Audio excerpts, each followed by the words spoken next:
What's up, everybody? Welcome to the CanesInSight Daily podcast powered by Anajar and Levine Accident Attorneys. Happy Monday. Spring practice, full bloom. No practice today, but we'll be out there tomorrow. As always, going to give you a full recap of everything that's going on. Was at practice on Saturday. A lot of recruiting interviews that we'll be posting throughout the week. Got a new crystal ball for the Miami Hurricanes. We'll talk about that. Some transfer news in basketball, not football, but we'll talk about that. But really recruiting, spring, all the stuff that's going on. It is rocking and rolling. Again, appreciate you guys as always for joining us. Appreciate Anajar and Levine Accident Attorneys. If you or someone you care about has been injured in an accident, you could be entitled to significant compensation. Dial 1-800-747-FREE, 1-800-747-3733. Take back control of your life with Anajar and Levine. Pete will hop in a second. He's currently dealing with a household snafu, but he'll be on very, very shortly. Shout out to D Hux. Got the chat rolling. Appreciate everybody in here. My guy Zaylin, good to see you. Good to see all the regulars here for the morning show. So one thing we'll talk about once Pete gets his situation resolved here, some early spring standouts. It's only been a week, but just some players that are jumping out. Again, this is a long time from when the actual season starts. We're talking about March 30th. So I don't know what's the math on that. 6 months, 5 months, 5 months from when the season starts. So it's a while. A lot of football to be played in terms of practice, a lot of workouts, a lot of off-season stuff to work through.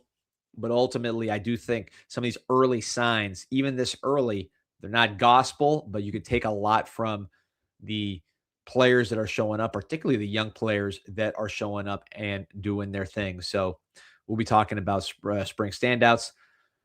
Philip Rusamano says a lot of Canes shirts at the Rangers-Panthers game yesterday. That's what happens, man. The Canes are the team right now, nationwide, certainly in the city. I know you're up in that New York, New Jersey area. We got a lot of fans from there, as I can tell from my demo reports that I get. So it's a good time to be a Canes fan. Michael Smith, let's go. Yeah, man, appreciate you. Appreciate my guy Juan Manuel. Yeah, a lot of stuff coming on. Again, before Pete jumps in talk spring, I did notice there was a video with Darren Mensah, which I watched this morning, working out with Mally and Dalen Upshaw over in LA. Obviously, it was before spring. They're all here now. Interesting to watch. This is sort of the new era of college sports where not just Mensah, but a lot of players will have people following them when they train, when they do all these things. And I guess, again, it's the NIL era. These players are trying to make their brand. They make money off it, so I can't really complain. It's actually cool to watch and get content from our standpoint. But some big takeaways. The fact that it was Mally and Dalen Upshaw, two guys known for being very hard workers, making that trip over to LA to work out with Mensah. That was something to keep an eye on, and that I thought was revealing. You heard Mensah say that really Miami is more his vibe than Durham. I don't think it was disrespectful at all. Just California guy liking the environment in Miami. It's good to see him comfortable. That's certainly what I've observed from him personally. Just a very positive guy, very happy to be there. Cooper Barkate basically saying the same thing, how he's happy the transition happened. No shade to Duke, but he was excited to be part of the Canes and get down to business. So speaking of getting down to business, he's now handled his household snafu. Pete, hop in. Sounded like Monterey hit against Texas A&M in the house right here a few moments ago.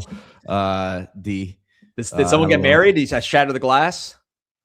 What does that have to do with marriage? Oh, you never see that's like a Jewish wedding thing. You ever do a Jewish wedding? No. They smash the glass when someone gets married. So no, I don't know. It was more of a crock pot situation going on over there. But yeah, man. What a weekend of sports, huh? How about our fish, baby? 3-0. 3-0, baby. Guac off yesterday. Talk about an off-season acquisition. He's got Big some Red. pop now. He's got some pop now. Shout out to Kyle Seeloff. What a call, baby. We're going home. I'm all in. I'm all in on the fish, man. I'm all in on the fish. America's pastime. What a sport. I'll take you out there, Pete, for the maple. You can see the maple masher, Owen Casey in person, dude. The maple masher, 100%. We're talking about it in the group chats.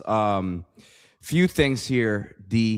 First of all, just more excitement, obviously, over the weekend. I know you had a chance to to be around and just talking to people running. I was not out there. It was not open to media this weekend, but talking to a lot of people that were there, running into people immediately after that you and I both know that sometimes aren't the most optimistic people. Very excited about what was going on this weekend on Green Tree. So excited to get into a lot of that. You know what I'm about to talk about, though, right?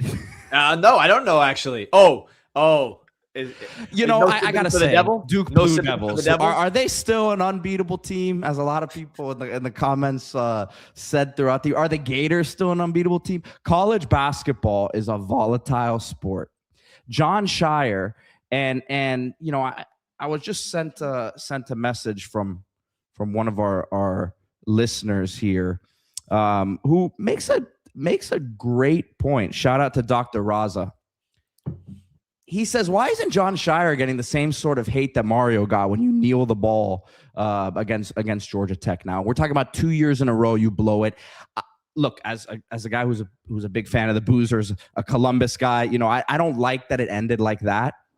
But you got to feel for Caden Boozer. Your coach is telling you to throw the ball down court. His coach failed him in that situation, right? So, and by the way, great class and professionalism shown by Caden to sit there and take the questions after in the locker room, right? That showed me a lot. Like I gained a lot of respect for I already had respect for those guys, but like really have to tip your hat there. John Shire is a bozo who, he's talking about in the interview after, well, these guys didn't deserve that ending.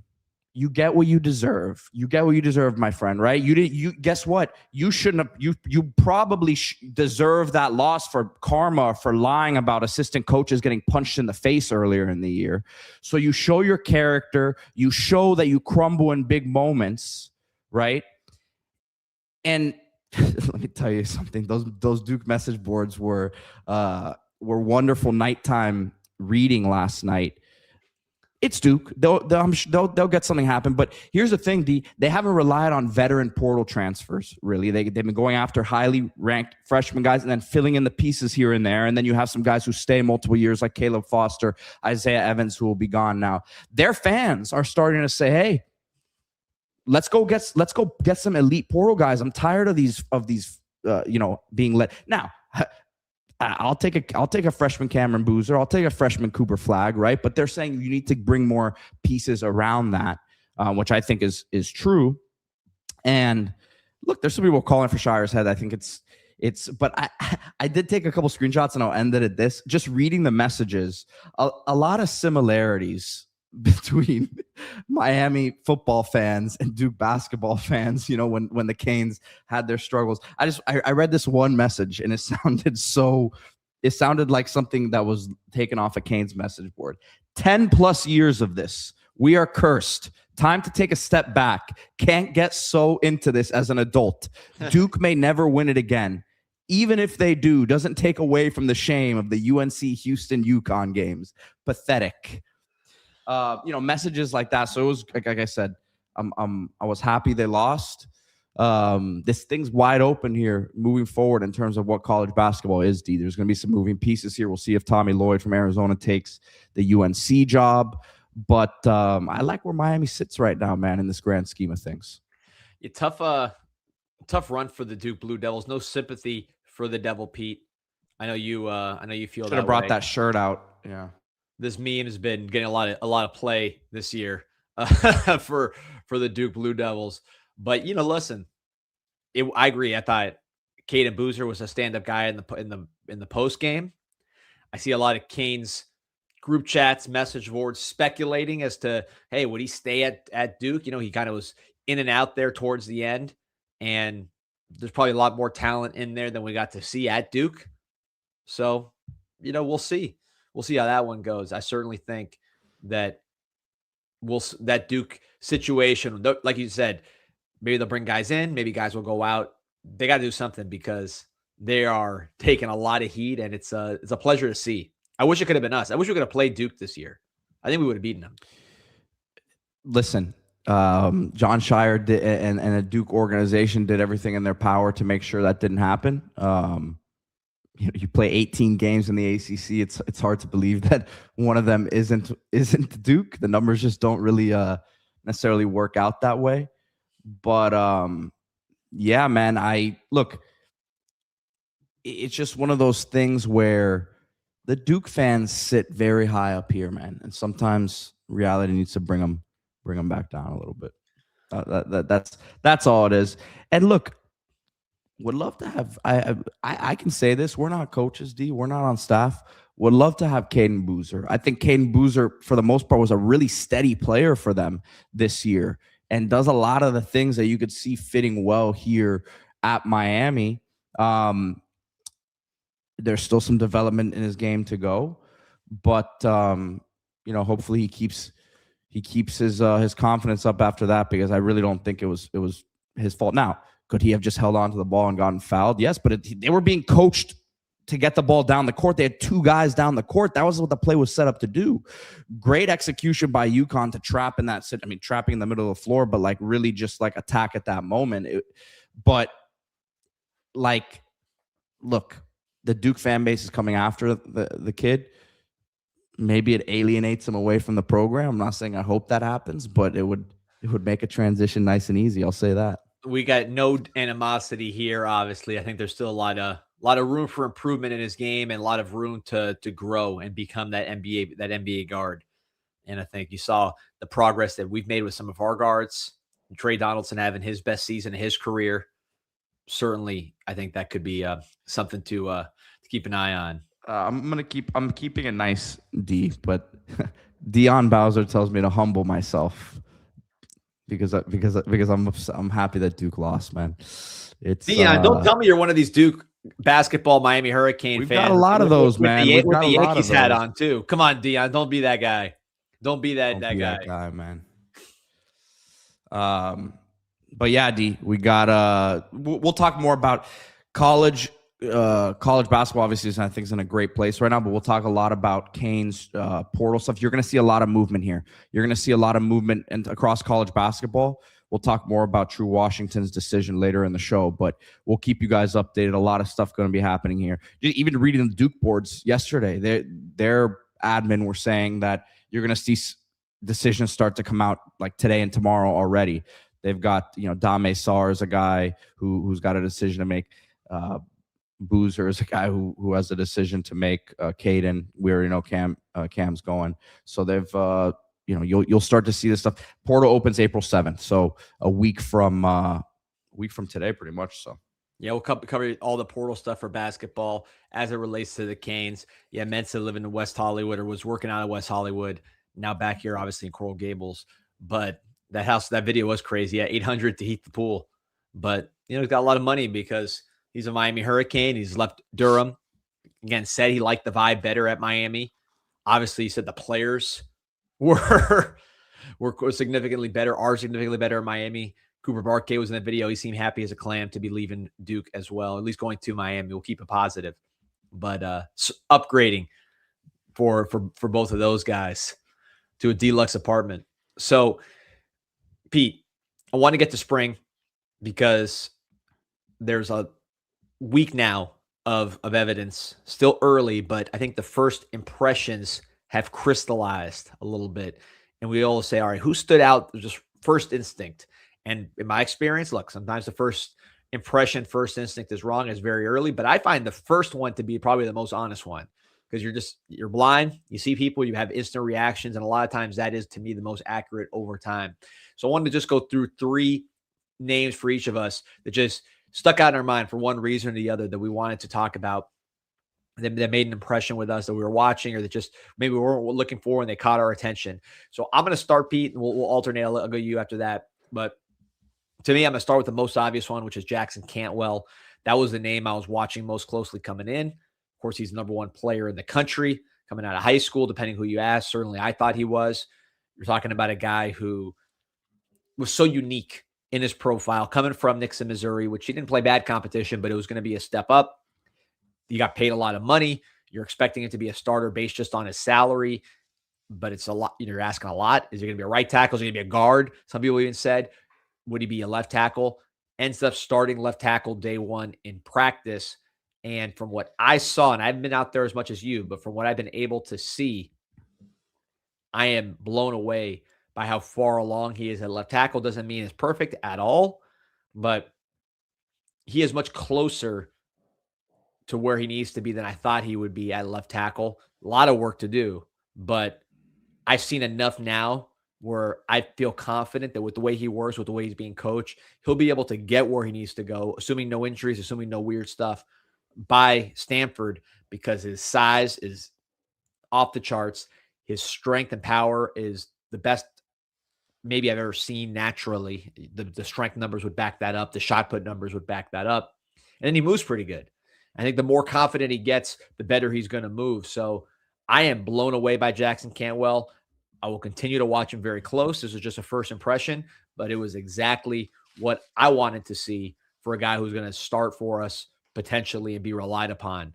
So that to me was something I was watching close, and I liked what I saw. So before you get to your guy, just your thoughts on Jackson Cantwell first. No, I mean, I think definitely he has to be on this list. Just talking to someone who was there the other day said, hey, got beat once or twice, but dominant the rest of the way. And that's, again, I'm going to say it almost every time we talk about him, because there's a misconception when we talk about offensive linemen. Hey, if they get beat one time or have a penalty, we can't just think, man, these guys stink. It's a quick reaction sometimes because you're in the heat of the moment as a fan. We're watching the game, and hey, yeah, a false start, it's going to set you back 5 yards. If you got a third and 6, now you got a 3rd and 11 because of a false start. Of course, you're angry as a fan in that moment. He's going to take those lumps, I think, in the first half of the season.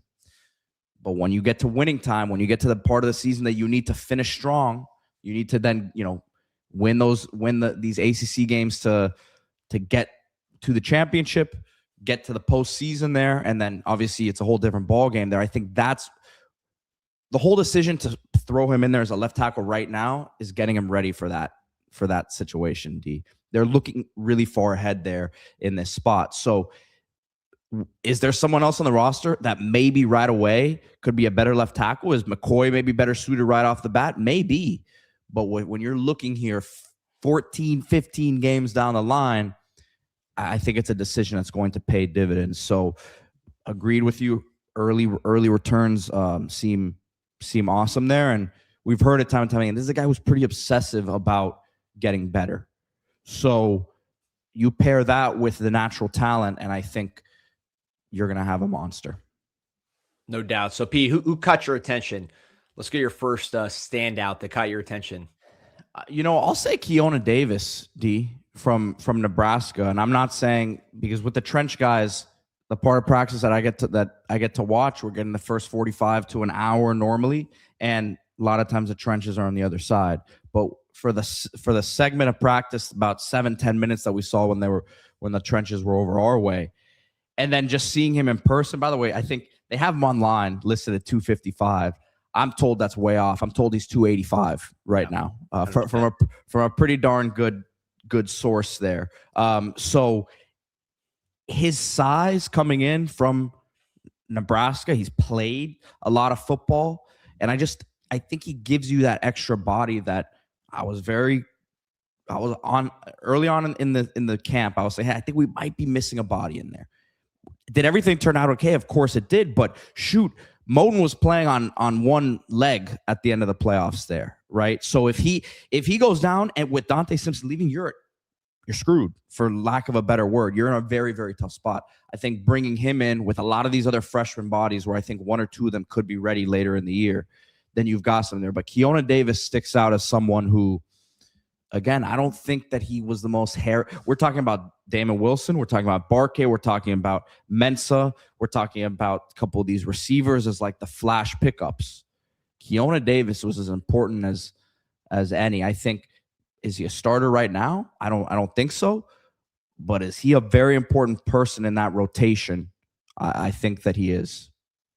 Totally agree, and definitely 285. I was with him on Saturday, just said what's up to him and his family. He's just naturally big, right? It's not overstuffed or anything like that. There's a naturally big player and a high motor player as well. I do think you feel much better about the depth at defensive line with him there. I think the tackles position in general is as strong as it's been in Miami since at least 2017, and maybe further back than that. When you talk about the two starters being, I would say, I don't know what you say elite means, is elite Jalen Carter, if that's the case, and that's a pretty high bar. But if you're talking about best in the country type guys, Moten and Scott, to me, are some of the best defensive tackles in America, period. At least that I've seen. Maybe someone emerges, but you saw those guys on the biggest stage dominating. So I'd say those two are at the high level of defensive tackle. And then to back them up with a Keona Davis, with a Jarquez Carter, who's shown a lot of flashes. Blunt can play both spots. That position I feel much better about. Plus, there's young guys there as well. So that's a position I feel much better about than I have at any point that I can remember going back to maybe even the glory days of Miami's defensive line. So that's a really good one. I'm with it. I'm going to go back to offensive line because that's something I was watching closely, probably just because of the need and the turnover there. But a guy I like what I'm seeing. He's actually the backup left tackle to Jackson Cantwell right now, at least in terms of the way the rotations go. And that is going to be Jaden Wilkerson, the redshirt freshman out of Orlando, basketball player. I don't know the exact size, but I'm guessing 6'6", 320 plus. Looks good at that weight. No bad weight. 335 is what they've got him at. So there you go. So there you go. 6'6", 335. I think that's probably accurate. If maybe heavier, but he's carrying his weight well. He just looks good in pads, right? There's certain body types that you could see the numbers in terms of the height, weight, and then you see it in person. It doesn't look exactly how you want it to look. He looks the right way in pads. Got a good attitude. He's improved. He can move. He's a former basketball player. Didn't play a ton of football. He wasn't like a guy that just converted real late, but he just was more of a basketball player early in his life. So there's still upside there from a technical standpoint, obviously. I think this guy could have gone two ways after being banged up a little bit as a redshirt freshman, and he's gone in the positive direction. I think to like a Matt McCoy, who didn't play right away, but eventually was brought along to where he was a player on the field and eventually now a starting right tackle in his fifth year. I can see something very similar to Wilkerson. Not saying he'll take that long to start, but just that he has the ingredients that you feel good about as like NFL type tools, and you bring him along methodically, and when he's ready to play, he'll play. I like where he's at.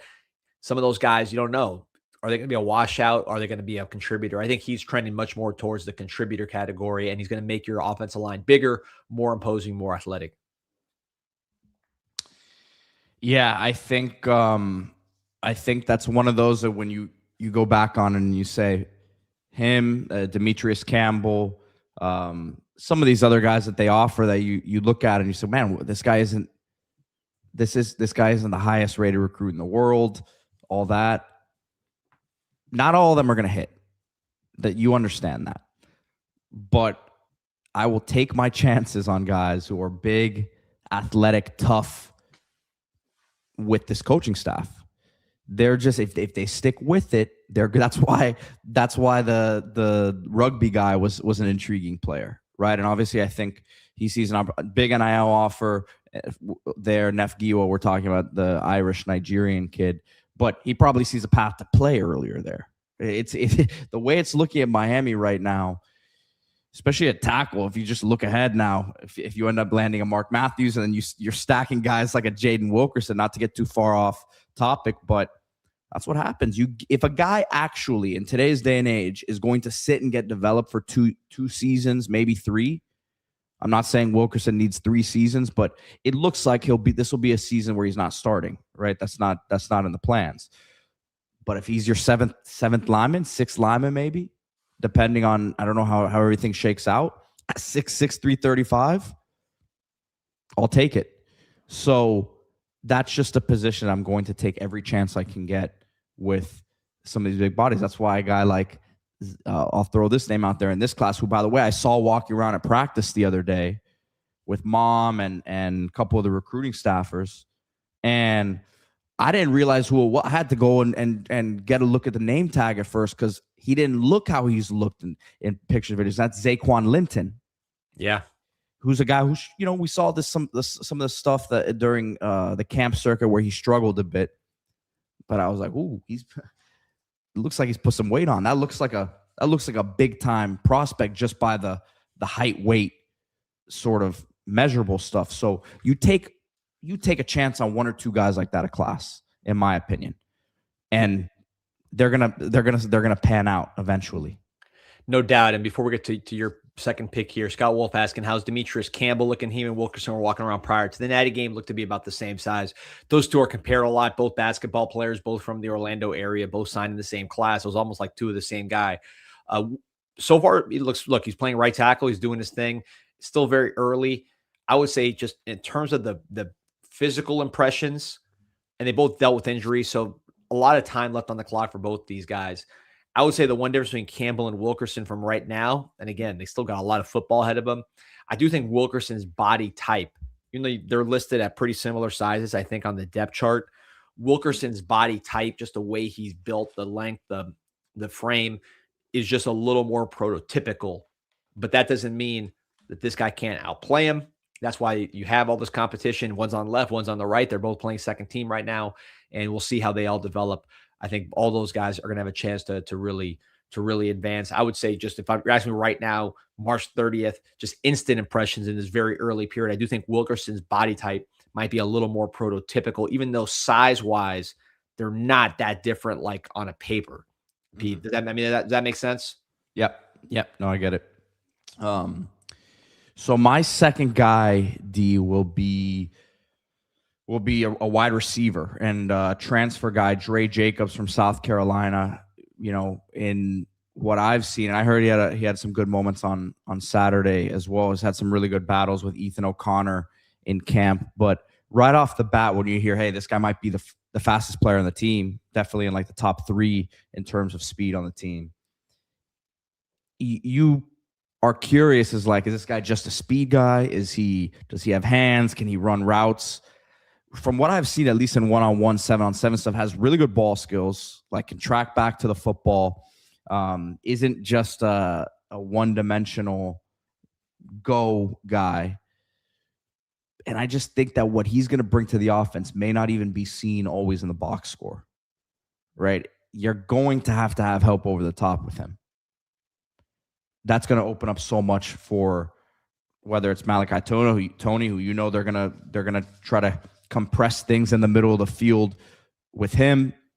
This is Cooper Barkay, Josh Moore, Cam Vaughn. You've got so many, Dalen Upshaw. Like, I don't want to forget anyone here, but I think what Jacobs brings to this team is going to be a really big impact seen outside of just the touchdowns and receptions he makes. But I think he's going to be a guy who's could be 17, 18 yard a catch sort of player for this team, the way they're going to use him.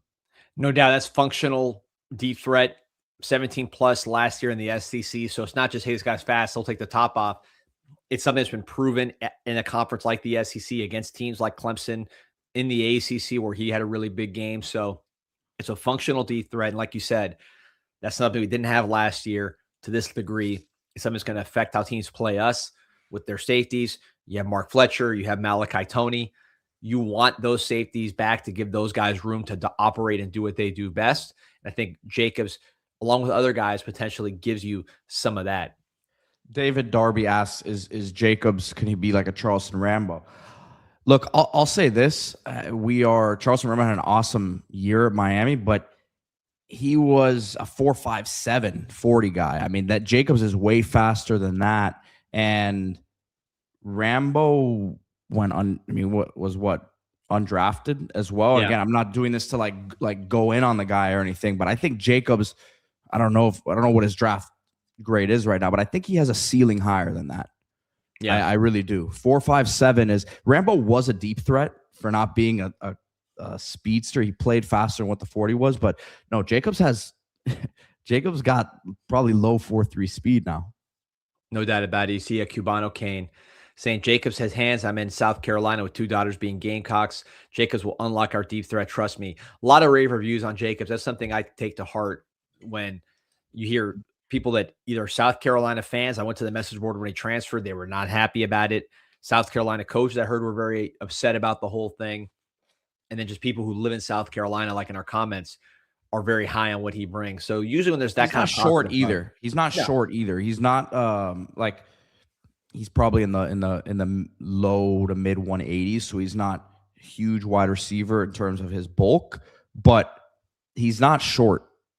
He's about 6 feet, so Yeah, no, not short, not huge as far as his strength, but I've seen him That's it. play like he's been able to function already in the SEC at his strength level. So I don't think that's going to be a major issue based on the fact that I saw him fight through contact for a touchdown the other day, came back to the football in the end zone, made a nice hands grab. So yeah, I think he'll be fine there. Yeah, I mean, I like that choice. I'm going to keep it a wide receiver for my last early standout. And this is real early, but again, we'll be doing this all throughout the spring. Somebody caught my attention. It's funny because this guy's been wearing a non-contact jersey for a little bit. He's been nicked up, so it's not like he's played a ton. But I got to go with Josh Moore. And just looking at him, the little things and the way he carries himself, the confidence he's playing with, the speed. I've said this a few times already. I interviewed many, many players for some content that will be rolling out here in the next couple of weeks. And when I asked who the fastest players on the team were, Josh Moore's name came up from multiple people who would know. Corners. And I think that's something you don't always associate with Josh Moore because he's so big and athletic in terms of with the ball in the air. But pure speed, they were hyping him up. And then I saw a couple times one-on-one where he was just running by guys with tremendous confidence. I watched the Darren Mensah thing yesterday. He talked about Tony, he talked about Barkay, talked about Josh Moore. Those were some of the names that he went to immediately. So I do think that over time you will see Josh Moore, assuming he stays healthy, stays on the right track, which I've heard no reason otherwise. He seems like a hard worker. I just see him continuing to grow. It's amazing seeing if you ever see his dad at practice, his dad's bigger than him. His dad looks like a left tackle. So a guy that athletic with that natural size and it's like genetic, it's not something that's just bulked up. I think he's going to continue to get better and better until we're talking about him as an NFL player, catching passes from Darren Mensah. So even though, look, he's been banged up, nothing serious, of course, but he hasn't been like catching touchdowns left and right. Just seeing how he operates and seeing his movement and the way he's carrying himself, he feels like a starter and an impact player to me, Josh Moore. Yeah, I agree. I've said all week I think he ends up being a starter. I've gotten similar reviews about him in this offseason, having a strong offseason and really showing them a lot by staying and not wavering in terms of wanting to be here. So that's only step one. You have to then put in the work and perform after that. It's not like staying made the coaches be like, oh, because he stayed, he's locked in as a starter. But that just shows you where a guy's head is at, what his mentality is. So they were really excited about that from a competitive standpoint. And yeah, he's in terms of his speed, he's one of those guys that once he gets rolling with the strides he's taking, and he's built, he's not skinny. So that acceleration with the mass that he's got put together, he's a freight train in the open field. So yeah, man, I'm all on board with him. It's nice to say that we're talking about two different standouts at wide receiver here, and we haven't even mentioned Malachi Toney, right? Yeah, this is all about helping him, right? How can we help Malachi Toney? If Josh Moore, if Andrevius Jacobs, Drake Jacobs are getting down the field, Mally wants to operate over the middle. He got so much attention last year. It's amazing he caught so many passes he did. I think the fact that his yards per catch was lower than you'd like, he led the nation in catches, but because the yards per catch was lower than you like, I don't think that's an indictment on his explosive ability. We know how explosive he is. To me, that's more about everybody else. So I like that yards per carry number for Mally to go up with guys like Vandrevius Jacobs and Josh Moore, backing up those safeties, helping him out, creating some space for him to operate, maybe getting some attention away from him, where he gets more one-on-one opportunities where he can really hurt people downfield.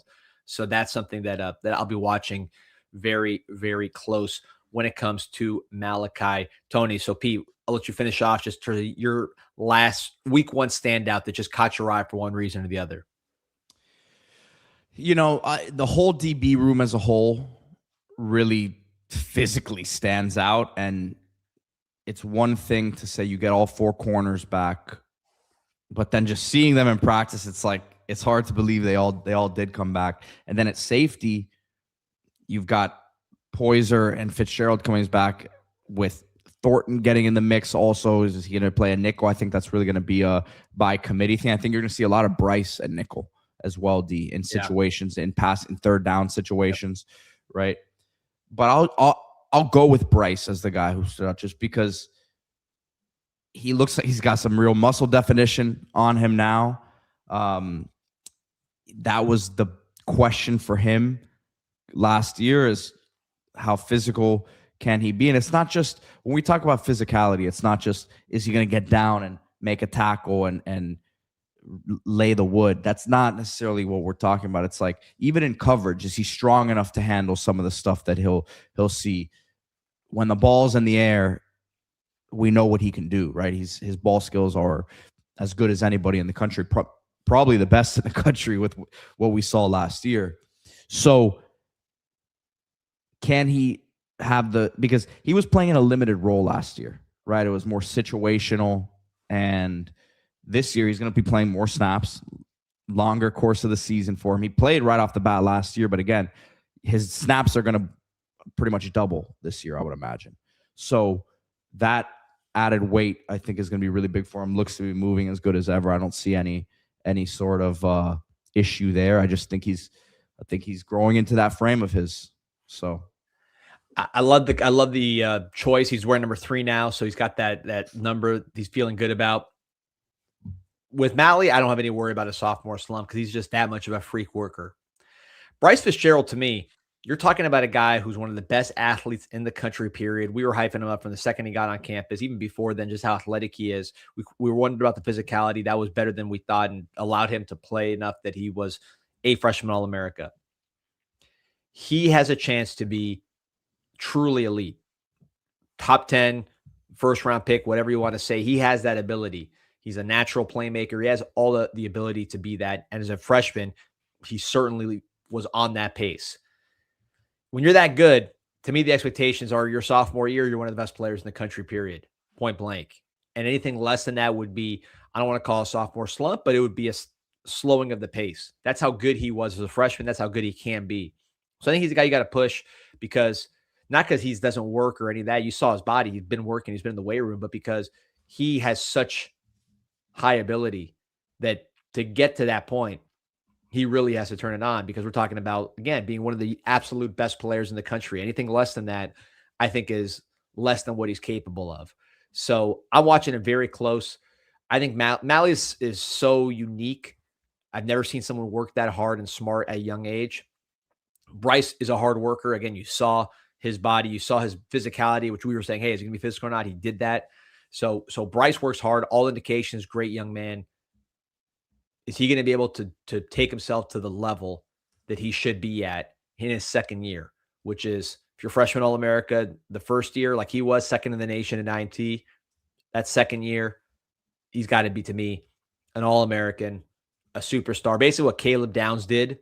Caleb Downs had a very good freshman year, and then the second year, he was one of the best safeties in the country, one of the best players in the country, and no one had any questions about it.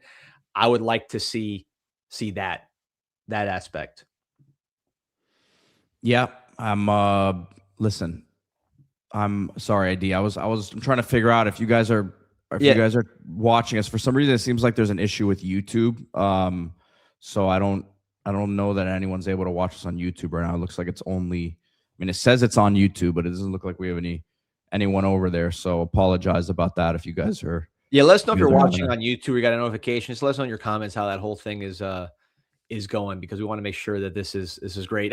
It's funny. I was literally about to say this, and we got a comment from Inspector Gadget. So appreciate you asking. Inspector Gadget, appreciate your support and everything you do for this show. He says, what about Dunigan? I was about to say that me and you both could have said JJ Dunigan. And it kind of relates to the Bryce Fitzgerald thing, because like I said, Bryce Fitzgerald, my expectation for him, and I don't think this is me being a fan, this is just based on his talent and what he did, is to be Caleb Downs, household name, one of the best players in the country as a sophomore.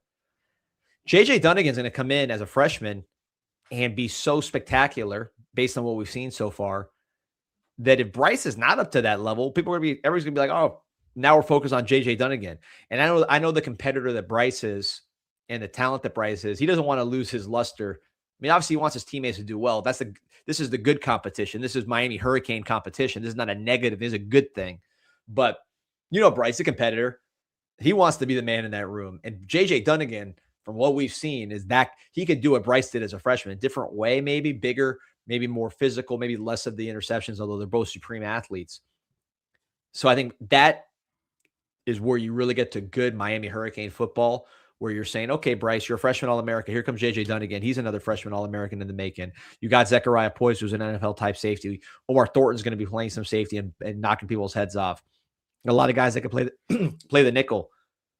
Be that guy, be the best player in the country on defense. That's what you're capable of. So I love that. And that Dunigan Bryce dynamic reminds me of, like, I'm not making this comp in terms of they're going to be these players, but when Miami is Miami, you have a Ed Reed and then a Sean Taylor behind them. Like that's a good thing when you're talking about one after another. That's what Miami's supposed to be. And I hope that's what we get with Dunigan and Fitzgerald. And my first impression of Dunigan, Pete, I know you saw it too. He's unreal. Yeah, that's a big guy who's moving like that, man. Very smooth at his size, and just everything you hear about work ethic and all that is top level. I think people are expecting him to be, if not a starter, very much like Bryce Fitzgerald sort of snaps. And I know you keep talking about those two. There he is. Go ahead. Sorry, Pete. No, I said that pretty much everyone that you talk to expects them to be, if not a starter, right there. I mean, getting the same sort of burn that Bryce got last year. So, and that's first round type talent is what we're talking, is the level we're talking about. That doesn't mean they're going to be a first round player, right? Doesn't mean that. But I think with Bain and with Malinois, you knew pretty early, hey, if these guys stay on their trajectory, I thought from the first few weeks of spring, you were like, if these guys stay on the trajectory, they can be those guys. They stayed on those trajectories, and now they're going to shake Roger Goodell's hand, probably in the top 10. Fitzgerald, I think as a freshman, was on that level. See him continue. And Dunigan, the early buzz on him is very similar to it was with those two guys.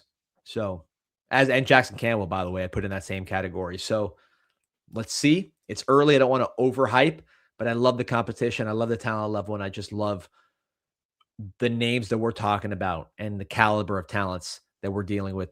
By the way, we could have said a ton of other guys, Pete, because I know you were John Tavius Wyman, someone who caught your eye, who you were very quick to talk about. Yeah, he had. Look, I gotta be careful when we talk about certain things, just because like he had a good he had 2 picks in a span of like 5-6 plays in that one practice, right?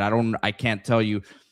He didn't necessarily, to me, do anything that stood out the first day, and then I wasn't there on Saturday. So like he may have been struggling these other days, but that one practice that I saw, the ball skills that were very evident on the high school tape translated here.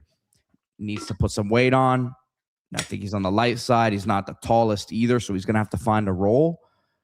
But you got a guy who's a potential nickel for you there, D, I think, down the line. No doubt. And I always quote my guys from the Move the Sticks. Is my favorite podcast. It's Bucky Brooks and Daniel Jeremiah. Bucky, both former scouts. One thing Bucky Brooks always says, he goes, you got to grade the flashes sometimes. And what that means is when you see Wyman do something that makes you say, wow, that means he can do it. Twice in a short period of time. And it's athletic. It's something that's physical. It's something that's instinctive. It's something that's natural. When you have that ability, that means you can do it. Now, of course, what makes someone a great player, what makes someone Malachi Tony or Ruben Bain, whoever, is the consistency of it, doing it every single practice, being consistent in your habits, and then obviously on game day being consistent. So just because you flash doesn't mean that you're going to do it consistently. That's the transition. But there's a lot of guys that just don't flash because they can't flash. They don't have that ability to get to that level. So when you see those things early, you take note of them and say, all right, this is a unique athletic thing that not everybody can do. So excited to see him continue to develop. And that tomorrow, man, we'll be right back at it. We're going to keep going on this show today, obviously, but just so you guys know, for scheduling purposes, Pete's going to be doing the show tomorrow from the parking lot. Pete And then I'll be coming on later in the day to do my own show when I get back from practice. You were going to say something? One last thing. I heard that Bobby Pruitt had a good moment on Saturday coming downhill. And I think he's someone we've talked a lot about the last 2 years as someone who's flashed. I'm glad that they have him kind of focusing in on one position. I think it's hard for a player's development when you're moving them between two different spots. And I know that he has the physical capabilities of playing different roles. And I think that's still something that he'll do. But let him hone in on one thing. And I think linebacker is a good spot for him. Totally agree. Looks bigger. Charismatic guy. He's got a lot of energy, likes to hit. He knows it's a big year for him. So I'm excited to see what Bobby Pruitt can do. We're going to get to some recruiting here in a second, but first want to shout out my guy, Nick West at Papa's Alternative Brew. I was drinking one yesterday, watching some Marlins baseball. And I'm actually going to shout out his whole company, bevbrothers.co. So Papa's Alt Brew is part of this umbrella, but bevbrothers.co. Look at that. You got the TKO tonics available there. THC cocktails, of course, the Papa's Alternative Brew, which is the beer. You got the gear, which I need to get some of this. Live from Medford, Oregon, but delivering all over the country, including the free state of Florida. You get all this stuff sent over. When you're in Oregon, you know this is the headquarters of this type of product. So it's an alternative beer, but it's not O'Doul's. There is a buzz involved. Tastes like beer, got hops, 60 calories, and then 7.5 to 10 milligrams of THC. So shout out to Papa's Alternative Brew. You can go to papasaltbrew.com or you go to bevbrothers.co, get even more items. All the same thing. Promo code CANES, Canes, CANES, to get 25% off when you order some Papa's Alt Brew or Bev Brothers, whatever you want to order. Just use promo code CANES, Canes, for 25% off. Also, our guy Josh Sarnoff back from Canada. He was scouting the next Owen Casey up there, skiing, doing his thing. He is the impresario of Scrap City. That's scrap-city.com. Recycle your old drums. See those old drums back there? Don't let them sit. Turn them into cash. We got contractors. We got people that deal with scrap metal, electricians, AC people, you name it. Certainly, there's a lot of people who deal with these steel drums. Are they taking up space? Don't let them sit around collecting dust. Bring those steel drums to Scrap City. Turn them into cash. Recycling keeps valuable metal in circulation and helps keep your workspace clear. Drop them off and get paid for what you're not using. Call them today. Scrap City, 954-330-9472, or stop by Pompano Beach, Delray Beach locations at scrap-city.com. Shout out to Josh Sarnoff. I was just laughing because these sort of comments inevitably come up when we talk about standouts. Wow, man. Well, we love you, man. He says Hayden Lowe, Armando Blunt, Wilson still on the team. Guys, we can't talk about every player on the team in one episode, man. You know, we're trying to highlight certain things. Those guys are awesome. They're going to be great. Heatherman was talking about how they were using clips of Wilson from first day of practice to show the team his motor. That's how it's supposed to look. Those guys are going to be studs. It's just, again, we can't mention every single player right off the bat here. We tried to pick 3 each. So just because we aren't mentioning someone right here, right now, doesn't mean that they are not good players or something's wrong with them. There was a lot of people freaking out, D, about Josh Moore one day because I guess he wasn't like in the initial part of practice. And then like I'm seeing pictures of him on social media, like after practice with youth players who are in the building and stuff. I'm like, guys, everyone needs to calm down a little bit with some of the reactions, but hey, it's passion, I guess. Oh yeah, Damon Wilson got cut. We took the cap hit. We took a 7-figure cap hit on that one. But yeah, no, Damon Wilson, 10 plus sacks in the SEC, super athlete, 5-star, who also, as you mentioned, Pete, has impressed with his motor, and he's just really smart too, high IQ. So when you talk about the IQ, the talent, the production, the motor, the work ethic, the coaching he's getting, the players around him, everything's shaping up, I think, for Damon Wilson to have a very big year, be that first-round type pick. His teammate Zion Young, probably going to be a late first, early second type of pick out of Missouri. I think he's got more talent than that, just physically. So I think he looks like a first-round pick of the future. The question with him is going to be, We had Messidor and Bain, who are elite run stoppers. Can Wilson develop into that? We'll see. He's not the smallest guy in the world. I think there's a chance he can get better there. He certainly has the motor too, and his IQ is there. His technique will continue to improve as he works on it. So I'm bullish on Damon Wilson. It's gonna be hard to replace Messidor and Bain. I said this on the weekend show, Pete. My biggest concern with this team is not the talent on defense. I think we have more than enough talent on defense to be just as good as last year. I think it's going to be a big time talent defense at all levels. We lost 4 of the most intense, aggressive players in the country with Bain, Messidor, Scott, and Thomas. Who's going to replace that nastiness? And we're not going to know really until the season starts and they're all hitting full speed. But those are the guys you're watching. Hey, we need 4 killers like those 4 killers. That's to me the biggest, I don't say question because I'm not doubting it. I just got to see it because there's a lot to lose. So we'll be monitoring that. But let's get to some recruiting here because there was a crystal ball, and I understood why there was a crystal ball because I was here for the interview. We're going to play it here in a second, Pete. Actually, I'm going to send you a link so we can play this interview that we recorded on campus. But right after the interview, I was right next to EJ Holland, Gabby. Met EJ for the first time. Great guy. Obviously, Gabby's the man. So we were all sitting there. Sebastian Font, our CanesInSight recruiting insider, was out there with all these interviews. And we interviewed Sean Tatum, who is the offensive guard prospect, 4-star out of Fort Pierce right there. I don't know if it's considered South Florida. It's right on top of South Florida, about 2 hours. About 2 hours from Miami. So you call him local, whatever. He's semi-local. Someone Miami's been recruiting for a long, long time. Again, a 4-star player, MVP of the rivals camp in the offensive line position. So this is someone who's got SEC interest all over the place. Right after the interview, Gabby and EJ went home and crystal balled him to Miami. So I think that tells you just kind of what kind of interest he has in Miami. We'll watch the interview here shortly. We pull his film up too if we can, the huddle, so we can get an idea of the player. But I think with Sean Tatum, you already have Zaquan Linton committed, who you mentioned looked good just walking around. He's someone that Sean Tatum actually is friends with and knows. So there's a relationship there. Also close to Mark Matthews. You talk about 3 basically local guys that know each other. Could they be coming in together? But I really, really like this guy. The more I see him, the more I like him. I saw him at camp. I saw him there in person on his visit here this weekend. Barrel-chested. Not a lot of the chest. I was gonna say the chest looks wide on him in the interview video that I have pulled up here. Classic guard, wide but like strong. Like I remember Brandon Washington, who was an NFL guard that we produced out of Miami. He was always had the ability, ended up being an NFL player, but it took a while to get his body exactly how you want it. This guy's really not fat at all. I mean, he is pretty much from a bad weight standpoint, way, way ahead of schedule, but he's also big. So that's there. He's athletic. He can bend his knees. He's a competitor. Talking to him, super smart. He acts like you want these offensive linemen to act like you want these guys to be Jalen Rivers, where they could run for mayor, but at the same time, they're mean and nasty when they play. That's kind of the goal with a lot of these offensive linemen.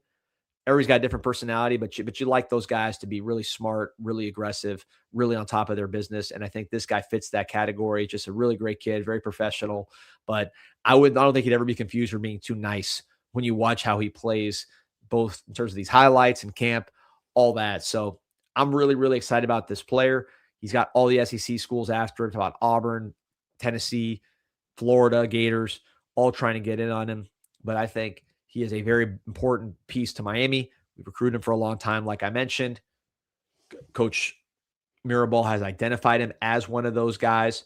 You look at him, Mark Matthews, that is, I mentioned earlier, that's a friend of his, just like Zaquan Linton, who's out of Palm Beaches. Mark Matthews, for those who don't know, number 1 player maybe overall in the country out of St. Thomas Aquinas. They're all buddies. So you bring those 3 together, you're talking about 3 local guys who look the part, who play the part, different stages of development. I'd say Mark Matthews probably earlier contributor, Tatum as well, Linton more of a developmental guy, but they all have the same kind of body. They all have the same sort of athletic ability and just talent. He's got official visits to Miami lined up, Florida, Tennessee, and Auburn. But I would second that crystal ball that Gabby, I guess I third it because Gabby put it in, EJ Holland put it in. And I think the reason they did is because, and you'll watch the interview here once this film is done, and Pete's got you gave your thoughts on the player. Once you guys see the video, you understand why everybody's so confident in Sean Tatum potentially being a Miami Hurricane. Yeah, look, you covered it in terms of the evaluation. I said this the other day, really want to see them continue stacking up on interior linemen for the future. I feel very good about the future of tackle. I think that some more depth at guard would be helpful, especially because I think some of these guys who are center prospects for UD, sometimes guys you bring them in and they can play guard or center. Personally, I see JJ Sparks, Reese Woodrow, SJ. I know SJ is playing guard right now as centers only. Agreed. And at this level, right? So would like to get some more bodies in there, interior wise. Obviously, Reese, Reese Russell, right? We were just talking about him the other day. Yeah. He's another one that I'm a really big fan of. I think you get him, you get a Tatum here. And then look, some of these guys who are playing guard now playing tackle can play guard for you down the line. But that's what I'm at right now with the O-line. Yeah, I'm with you 100%. We need true guards. This guy's a true guard, 6'4", 320, 317, I think was his verified number. Robbie makes a good point. Didn't Andrew Bain run for office? I think he's a judge, might even be a federal judge. He's a big time judge down here. Andrew Bain, former Miami offensive guard from Pompano Beach, Ely, who did not end up playing at, you thought he'd be an NFL player, didn't end up that level. I think a lot of those co-career offensive linemen, the problem was they weren't in good shape. Like they weren't like they didn't come in physically ready. So they had a lot of bad weight. And I think with Tatum and Matthews, quite frankly, and Linton, really all the Mirabal level guys, how many guys, Pete, have you seen come in here? You're like, man, this guy's sloppy. This guy's got too much weight on him. That used to happen all the time with Coker. I don't see it happening with Mirabal at all. These guys are in great shape. And No, Tatum at all. Yeah, at all. And I mean, I think part of it too is like these guys understand as soon as you get on campus, you have to be ready. So they can't. These O linemen sometimes they do get on campus after their seasons. Maybe they're not really on top of it, but that's not the case. These guys are all athletes. So 100%. And by the way, the guys we brought in this year, you mentioned a couple of them, Cantwell and Congdon. I mean, Congdon is another bad boy. So we'll talk about him plenty. But Pete, why don't you go ahead and roll the Sean Tatum interview? This is me, Sebastian. Shout out to Mark Altieri, a new producer. We're going to bring him on the show pretty soon. You get excited about. We're going to do a lot of cool stuff with him on board in terms of production and these kind of recruiting interviews on top of many, many other things. You can see his footage, which we posted on YouTube from practice, the last couple practices. But anyways, we're all out there interviewing Sean Tatum. So without further ado, let's let the man speak for himself. Like that is a while I found the campus. The campus looks amazing, like beautiful. Not gonna lie, I learned a lot. Just a lot of new things that Coach Mirabal is talking about, and I love it a lot. Yeah. Watching those guys practice, I know they always love getting you guys out there. What'd you take away from the way the offensive line worked? Aggression, just like last year before.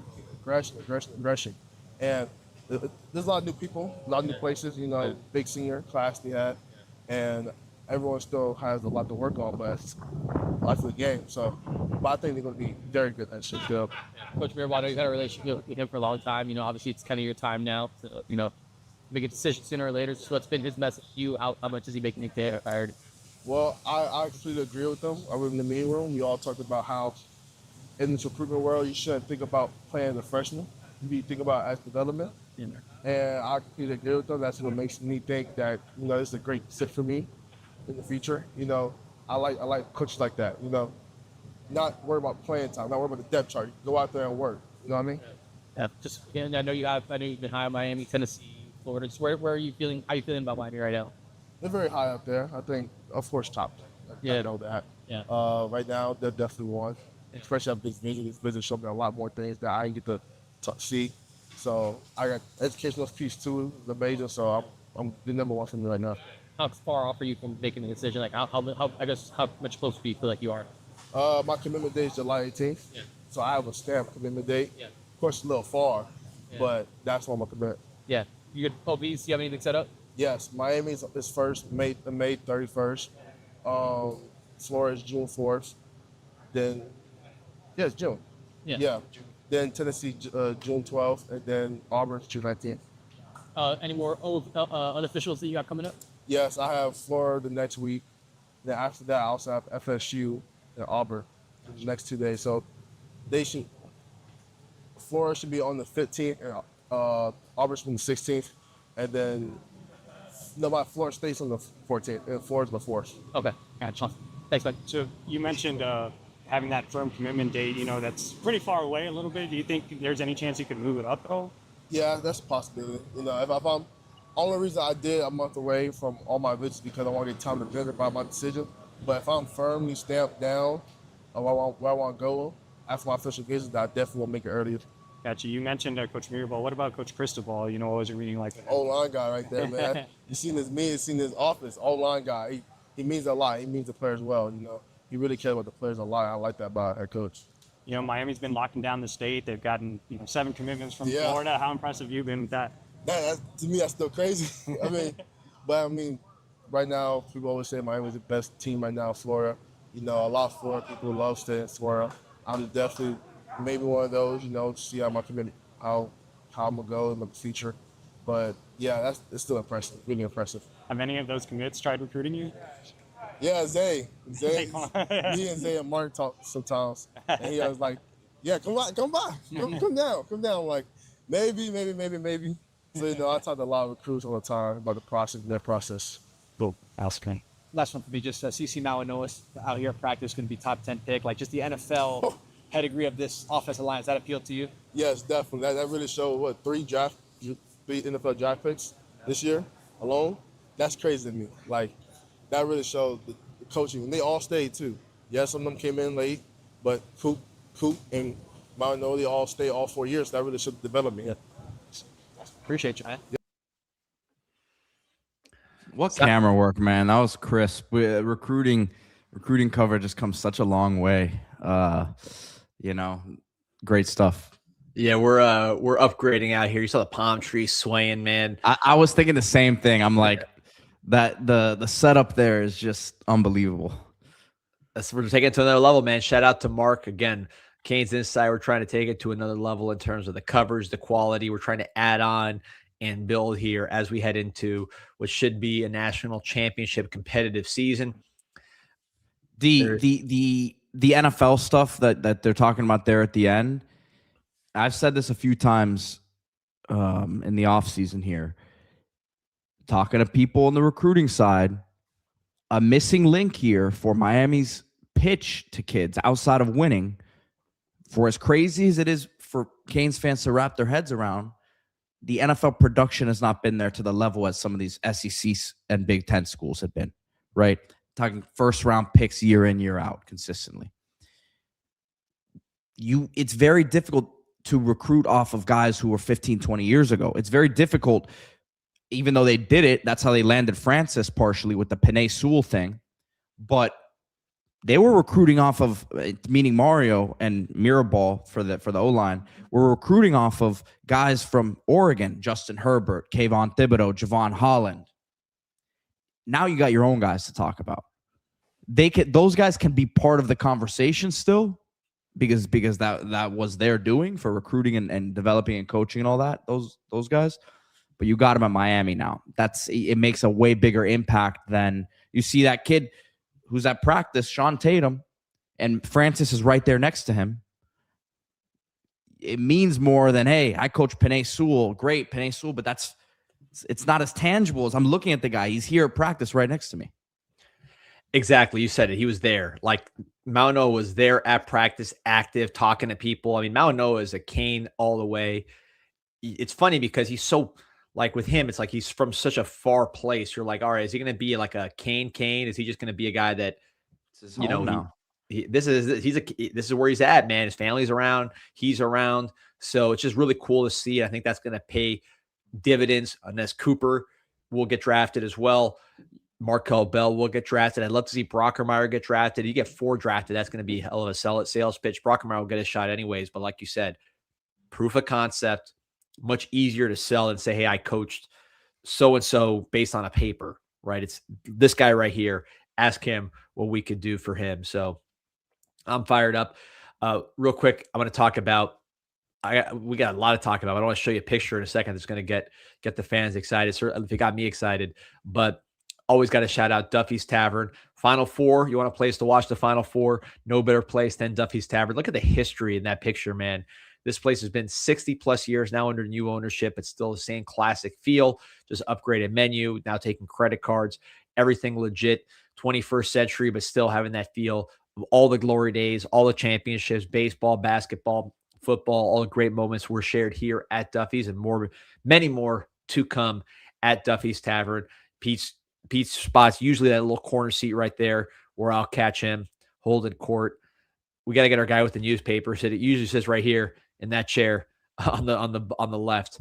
We got to shout him out next time we're in Duffy's Tavern. Probably Friday. My guess will be out there at the home of the Hurricanes, right there in the heart of Coral Gables and Miami-Dade County. Pete, I got to show you this picture because I saw it scrolling and it got me excited. I can't lie. Look at this hole from Jackson Cantwell on the left side. As you can see, there's SJ, who's been playing left guard for the Canes. Sampson, projected starter at that spot, but he's been injured. SJ been playing more guard, so you see him there.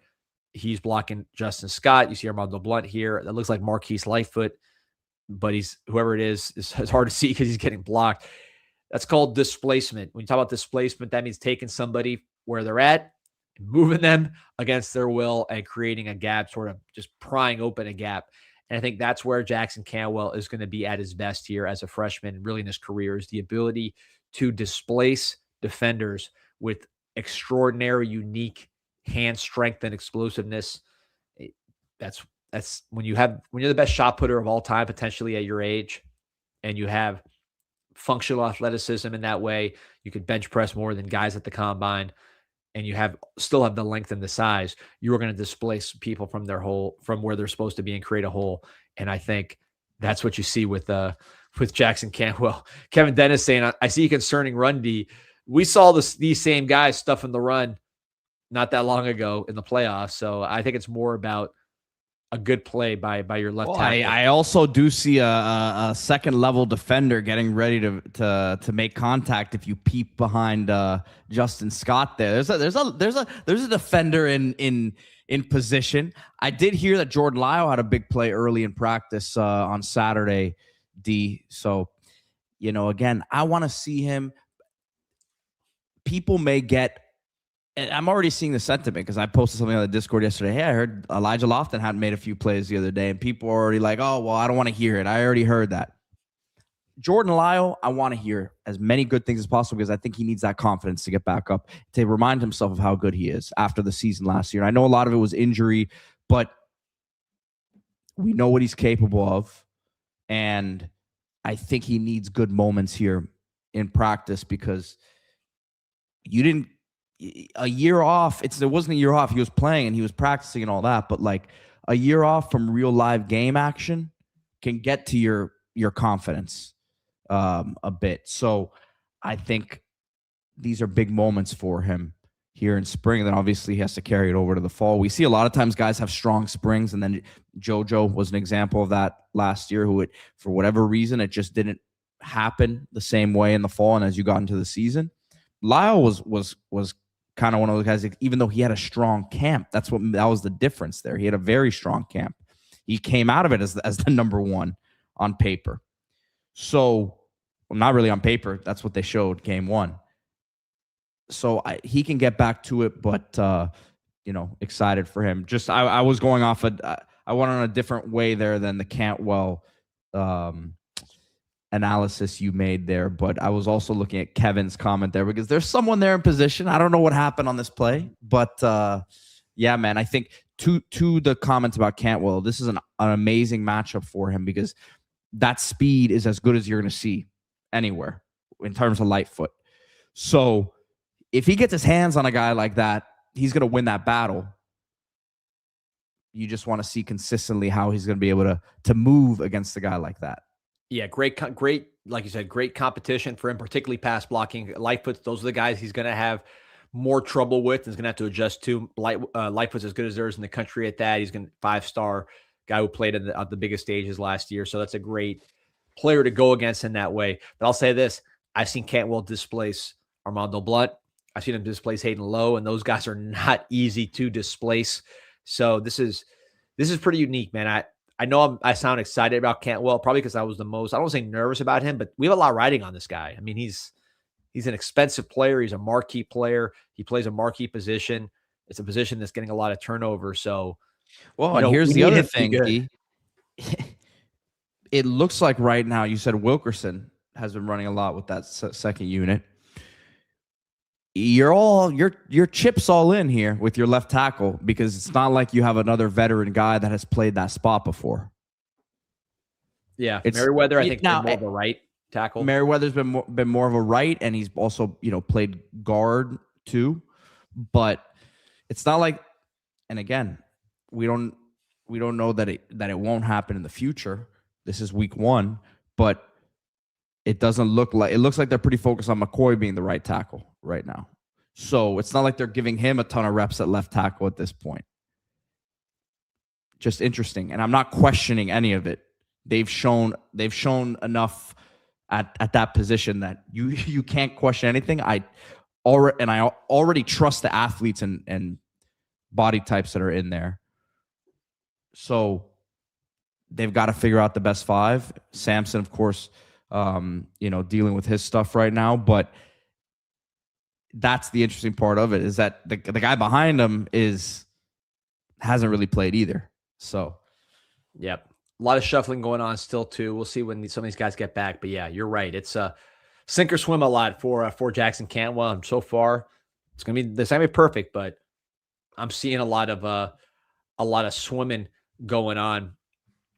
Beat, want to talk real quick hoops, because you were not around on, I guess this was Sunday. This was Saturday. So I did a show. We had the Clemson win. Great win for the Canes baseball program, winning that series against Clemson on Saturday. But big news on the basketball front, not as good. The Trenton Breeze, the young Lion, breaking that story. Not a great one to break, but it is what it is, as Tru Washington looks like he is moving on from the Canes basketball program. Someone I love to watch. I know he had some ups and downs as far as, the personal matters where he had to step aside for a couple of games, but he had clutch moments. He was great on defense, super competitive. I really enjoyed watching him. I think he's a good player. I think it's a loss for the Canes as they shuffle their roster and try to come up on the net, positive with all the guys they bring in. But this, in the vacuum, is definitely a loss. Yeah, no, definitely. I was disappointed to see the news. I can't say I'm completely surprised. We talked about it the day or the Monday after Miami lost. He was the guy that we both had circled as just looking how things are playing out. He has one more year of eligibility, and here I'm bringing up the story here, but a guy who wasn't a consistent starter for Miami this year. Dante Allen kind of ended up becoming that starter for Miami. Washington was amazing as the 6th man. I mean, he brought a real spark, not only defensively, which you knew he would do that. And I think you're losing a lot there with his defense. That's what I'm more disappointed about. I think offensively, he was a consistent double-digit scorer for Miami later part of the year there as he came back from that period where he missed 3 games there. But again, it was almost one of those where we said it, the writing was almost on the wall. He has a year of eligibility. He wants to be a guaranteed starter. I can't blame him. I think he's a starter at a P4. I think he's good enough to be a starter at Miami. But there's also decisions that have to be made.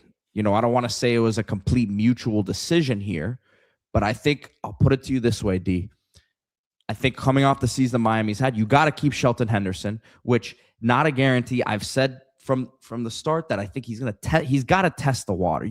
If you're him, you got to go to the combine. Testing the waters, guys, means he would declare without fully, hiring an agent, but he'd go through the combine process and you get even more feedback from the teams. I think he owes it to himself to do that, right, D?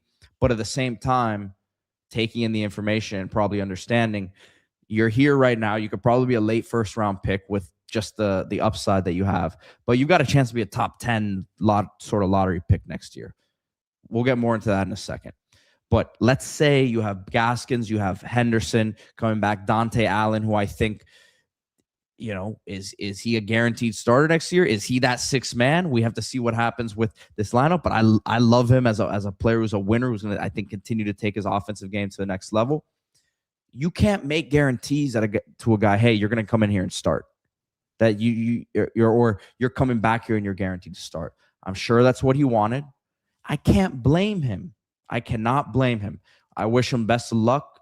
Appreciate his year here. Had some really good moments. That NC State win was great. He had a good game in the tournament against Louisville as well in that win.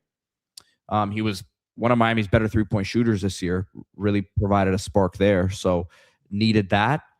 But I'll put it to you this way. I think Miami will be in a strong position to upgrade. If he were to have been the starter, I think Miami is going to get someone who ends up being, a notch above there. Yeah, I agree with everything you're saying. Look, we were speculating just because, again, these have been the rumors since high school. If a Caden Boozer or that situation were to go south with Duke, who knows what happens after yesterday. You tell me, because I think this is right, but you would know better than me. Were him and Dante Allen a backcourt at some point during the 7 on or the AAU process and all that? True. No, Caden Boozer and Dante Allen. Dante Allen, they grew up playing together from middle school. That was the backcourt. It was them. Alex Lloyd was another guy who was shooting guard, who was a big recruit. He was a freshman, didn't really play much this year at Florida. Benny Fragella, who was a kid who went to Columbus and was finished at St. Brendan there with our boy Kevin Esteban and them, and he was a real good shooter. And then the Boozers, and then a couple other guys. Or Cameron Boozer and a couple other guys. But yeah, those two were the backcourt with some of these other guys. So it would make a lot of sense. They're kind of not too dissimilar of players, I will say. Boozer's a better ball handler at this, more comfortable on the ball, probably a more better natural passer, but both physically strong players, can get to the basket, good core strength, good, like I said, good passer. I think Boozer was a really steady player for Duke this year. Caden was. Interchangeable guards too, right? It's not like a 6-foot point, like a Kenny Moore and a big guard, right? It's like they're kind of the same size. They can guard twos. They can maybe guard threes too. They're pretty strong. So I think that helps, having guys that are interchangeable at guard. I guess Caden maybe more of the point guard, but they're really kind of both kind of combo guards to a degree. I don't know. How do you see Caden probably more as a point guard in that scenario? Well, he was Duke's point guard this year. So he's played that role. I mean, he's not the outside shooting is still probably the weakness in his game right now. So yes, he is a combo guard. He can play off the ball a little bit, but he's a guy who even at Columbus ran. I mean, the offense ran through him and his brother, right? Like Caleb Gaskins was a secondary piece there. So, it's definitely a possibility. But listen, the priority still for this team, you got to get a point guard, right? We're speculating about Caden Boozer. Can it be him? I think he would be a great option there. You need to go get a big man to replace an Ernest Uday, right? I've mentioned the name Eric Dabami from FIU. He's a guy who was all freshman in Conference USA, 6'10", got a lot of upside. His dad played on the Cameroonian national team with Eto back in the day, and was like getting appearances on the team, not just like soccer. Soccer. He was a striker. So, I mean, big time athletic background there, and has 3 years of eligibility here, man. Like, when we talk about how Jay Lucas wants to build this team, you did this thing last year when you had to bring in these 4 transfers, Tru being one of them, but 3 one and done guys. You're probably going to bring in, 1 or 2 of those again this year. I would say probably 2. But if Shelton Henderson comes back, that's year 2. Gaskins is too far ahead for me to say whether he's a one and done. I just don't know yet. But a lot of these guys here, Dante Allen's a multi-year player. The international guys, if all of them end up coming back, those are all multi-year players. if you get an Eric DeBami from FIU, Marcus he Allen would too. It obviously helped. Marcus Allen. I just obviously for health reasons, I don't always just talk about him in basketball wise because health, we want him to get back. But if everything trends there in the right direction, which it seems like it has been from a health perspective, boom, he's an awesome piece for you to have. The other name that I'll mention, and I've said this for a couple of weeks now too, because people are asking, man, you only have Gaskins, the only high school guy you have committed. I expect them to go get a guy who gets out of his letter of intent somewhere because of a coaching change or whatever. And the name right now that makes a lot of sense that he took an OV to Miami, Sagemont Prep kid, Kevin Thomas, who is, he was signed with LSU, but will be leaving, that signing. It's already been announced. Wing guy who can shoot it, D. With a coaching change for those. With a coaching change, yeah. Right. Matt McMahon, which it's funny because Will Wade actually took one from Miami last year with Matt Abel, who I asked around about that one. I think that would make a lot of sense too. Matt Abel from NC State. Because I didn't think about that. Coaching change. Yeah. But because Miami had him on campus. He didn't have a relation with Jay. Yeah. Miami had him on campus even late, but they just didn't know each other well enough. That one would be a very expensive one. For the shooting. Right? Oof. Shooting would be awesome. But this kid can shoot it too, D. And you're looking at a 6'6". I've seen him listed as 6'7". You need more wings, athletic wings, I think, on this team. Yep. D. That's the if you're talking about just, yes, you need a big man. But I don't think they're going to go get a like for like trade for Malik Renew. Right. I think they're going to be going more for the athletic wing types. Right. You obviously need size, and bully ball is how you won a lot of games. So I think they'll go get multiple bigs here, but you have to think that they want to get more athletic on the perimeter as well. I mean, that's the NBA. That's everything, is having a lot of these guys. And when Marcus Allen went down, I think you were really lacking in this category, because it's not really Timo, right? In terms of what you're talking about, he a little bit, but not really. Mm-hmm. Renew is kind of unique. Just there's not that many guys that play the way he plays. He's, like you said, I don't think you're gonna go and replace him because he's just kind of a unique guy. But you really like, to me, this profile, and you add Gaskins. If you do add a Kevin Thomas, you are now. I'm gonna pull up his highlights here. Chris Stock from Inside the U has a video here. Shout out to those guys, but he went to go see him play here, so you'll see the body type here, D, and just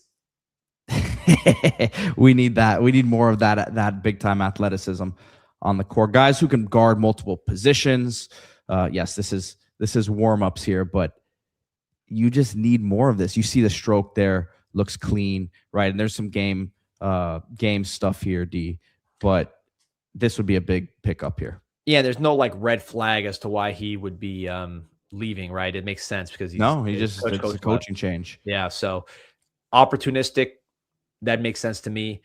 I didn't thought about Abel on the other side of that. Abel, yeah, but I asked about it, and I mean, again, the number will be, he might just go to LSU with him. Right, that might be the case, but this guy can shoot. He's got. No, this guy can shoot for sure. Look at this. He's playmaking here, so he's a guy who'd be I mean, this is a top 80 player in the country right now, which is, I mean, you add that in with Gaskins, and one thing Jay has said in press conferences before. No, but this guy's a big time prospect right here. D.